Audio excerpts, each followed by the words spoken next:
Welcome back to Spilling Tea, the podcast where we have honest conversations about relationships, personal growth, faith, and the lessons life teaches us along the way.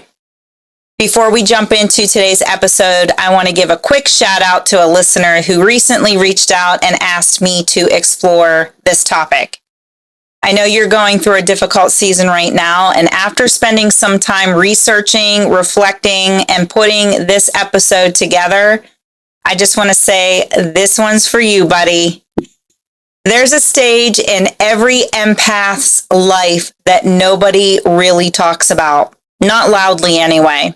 For those unfamiliar with the term, an empath is someone who deeply feels and absorbs the emotions of others.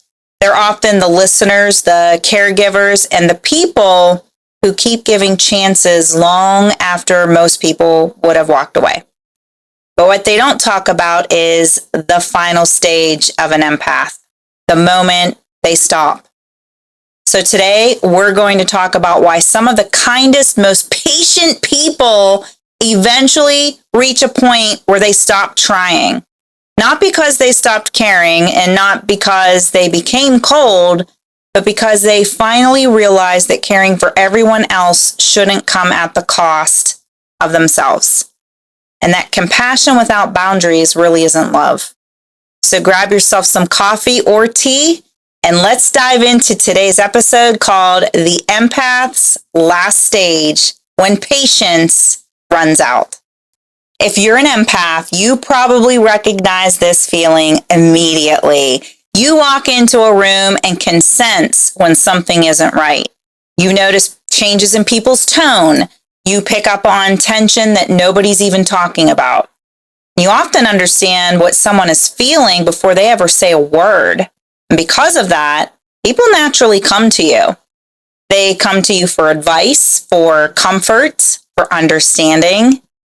Empathy is a beautiful, beautiful gift.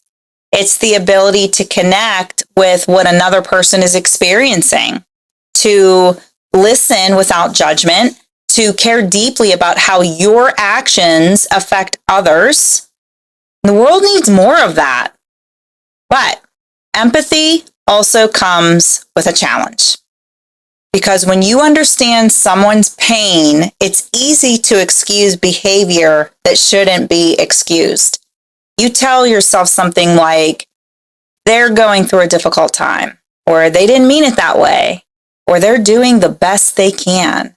And sometimes those things are true, but when compassion isn't balanced with boundaries, something subtle begins to happen. You stop being a source of support and slowly become a source of responsibility. You begin carrying emotions that aren't yours to carry, fixing problems that aren't yours to solve, managing situations that were never yours to manage, not because anyone asked you to, but because caring comes so naturally to you. And for a while, it can feel pretty noble, like you're helping, like you're keeping the peace.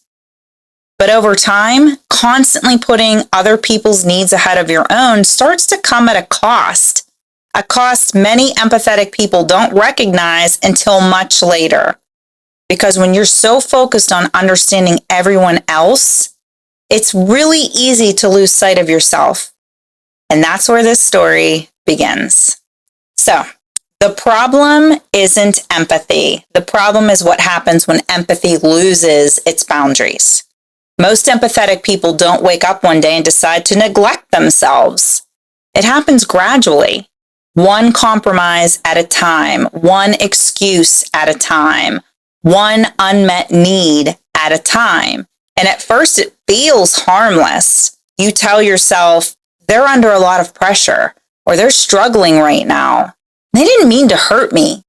And because you understand what they're going through, you keep extending grace. But eventually, something begins to shift. You become so focused on understanding their perspective that you stop paying attention to your own. So instead of asking, how do I feel about this? You start asking, what are they going through? And while compassion is important, Healthy relationships require effort from both people because there's a difference between supporting someone and carrying them. There's a difference between helping someone and rescuing them. And there's a difference between loving someone and abandoning yourself for them. Unfortunately, many empaths don't notice when that line has been crossed, at least not right away. Over time, something begins to accumulate. Not anger, not resentment, but evidence. Evidence of whether change is actually taking place. Evidence of whether promises are followed by action. And eventually that evidence becomes impossible to ignore. This isn't a rough season. This isn't a misunderstanding. This is a pattern. And once you recognize a pattern, it's pretty hard to unsee it. And that's often the moment empathy crosses the line into self-abandonment. One of the greatest strengths of an empathetic person can also become one of their greatest blind spots too. They see what could be, not just what is. They see the person beneath the behavior, the fear behind the anger, the pain behind the walls. And that ability to see beyond someone's flaws is a gift, but sometimes it becomes a trap. Because instead of building a relationship with who someone is today, you begin building a relationship with who you hope they'll become tomorrow. So you wait. You wait for accountability, for consistency, for change. And you convince yourself it's just around the corner. One more conversation is all it's going to take. One more chance, one more promise. But eventually, a difficult truth begins to emerge from all of that. Relationships aren't built on potential. They're built on reality. Not who someone could become, but who they consistently choose to be day after day, pattern after pattern. And that's often when hope starts running into reality. Because loving someone's potential is not the same thing as living with their reality. So the shift that we're talking about rarely happens because of one argument. It doesn't happen because of one disappointment. And it usually doesn't arrive with some dramatic final confrontation either.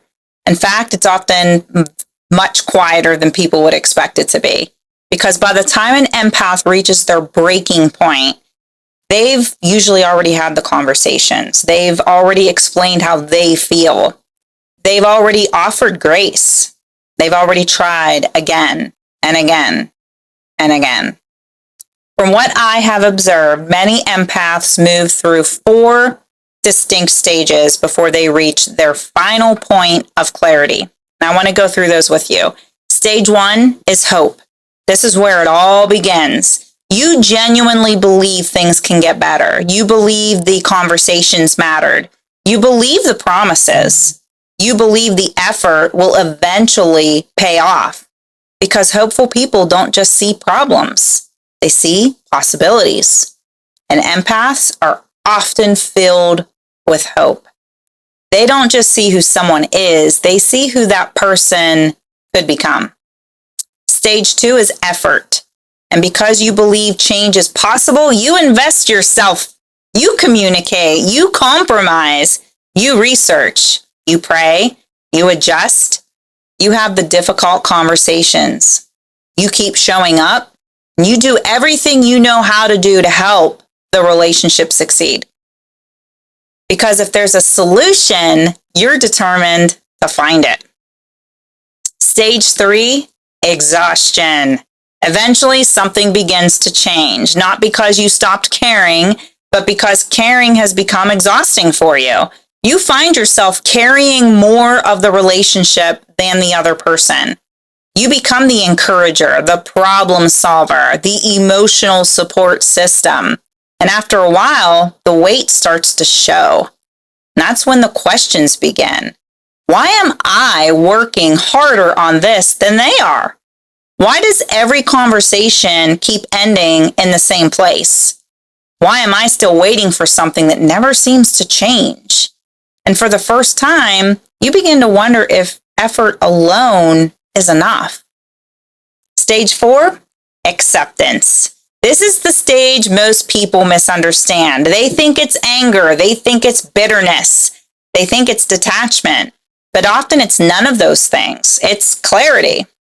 You stop asking things like, how can I make this work?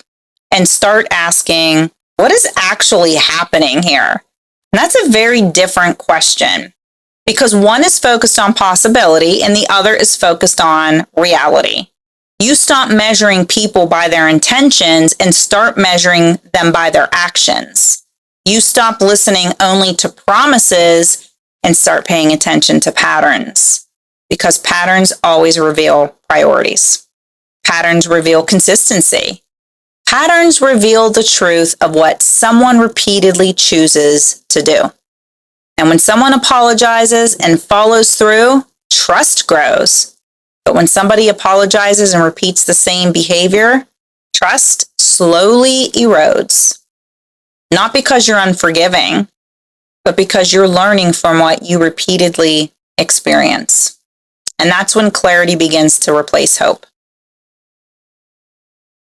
Basically because you've started paying attention to the whole reality of it all. And to the outside world, this can look sudden. You might hear things like, they just changed, or they became cold, or they don't care anymore. They gave up. But what people see as a sudden decision is often the result of a very, very long and most likely painful process. Most people only see the ending. They don't see the 100 chapters that came before. They don't see all of the conversations, all of the boundaries, the promises, the effort. Empaths rarely leave at the first sign of trouble. They stay because they believe growth is possible. And they stay because they understand pain. And they stay because they genuinely hope things can improve. That's why what looks sudden from the outside usually isn't sudden at all. By the time an empath reaches the point of letting go, they've often spent months, sometimes years, trying to make things work. And eventually they stop asking, how can I fix this? And start accepting what they've been shown. The empath didn't stop caring overnight. What changed wasn't their capacity to love. What changed was their willingness to carry the relationship alone. And when that realization finally arrives, it can look sudden to everybody else. But for an empath, the decision was made one disappointing pattern at a time. I want to talk about when an empath stops fighting, because here's the part most people misunderstand. When an empath reaches this stage, there usually isn't a fight left in them. Again, not because they don't care, but because they've accepted a very difficult truth. And that is one person cannot carry a relationship by themselves. Many people assume the empath became cold, but often the opposite is true. They've simply stopped fighting reality. They've stopped trying to force growth that somebody else doesn't want. And they've stopped taking responsibility for outcomes they never had the power to control. This is where faith is often misunderstood. Forgiveness matters, grace matters, patience matters, but forgiveness does not mean unlimited access. It does not mean abandoning yourself in order to keep the peace. Proverbs tells us, above all else, guard your heart.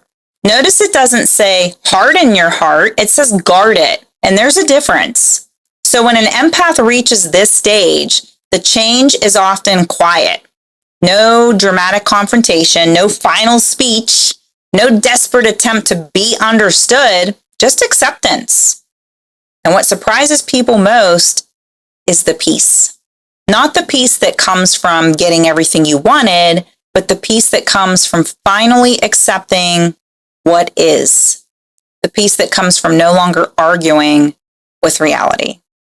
Because after all of the conversations, after all of the waiting, after all of the disappointment, something else begins to shift. The focus is no longer on changing someone else. The focus is finally on becoming a healthy version of yourself. And maybe that's the real last stage of the empath. That's what I think anyway.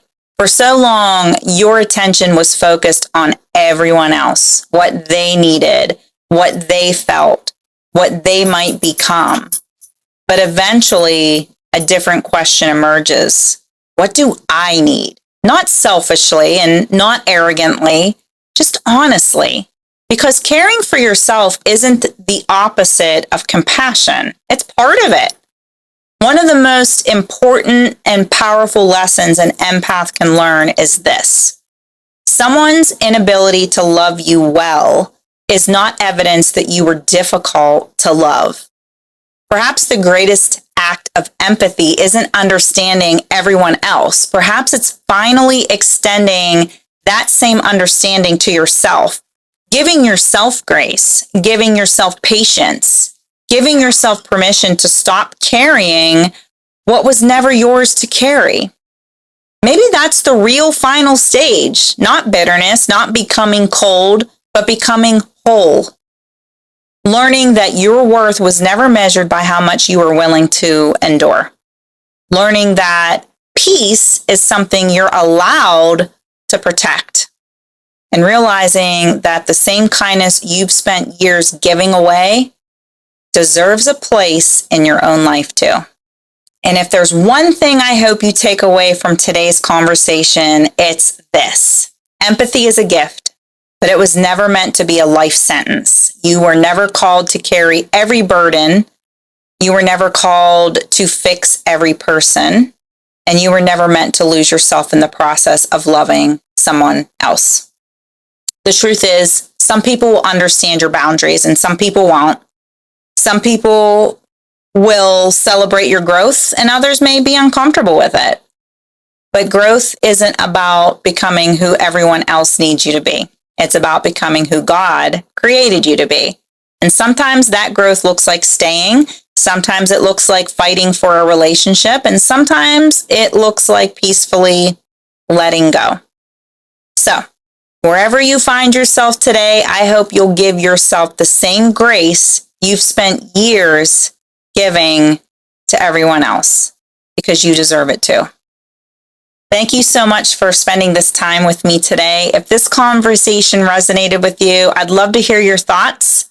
Feel free to share this episode with someone who might need the reminder that setting boundaries isn't selfish, healing isn't selfish, and choosing peace isn't selfish. Don't forget to hit that subscribe button. Until next time, stay kind, stay wise, and remember, you can have a good heart without giving everyone unlimited access to it. Thank you and good night. Mwah.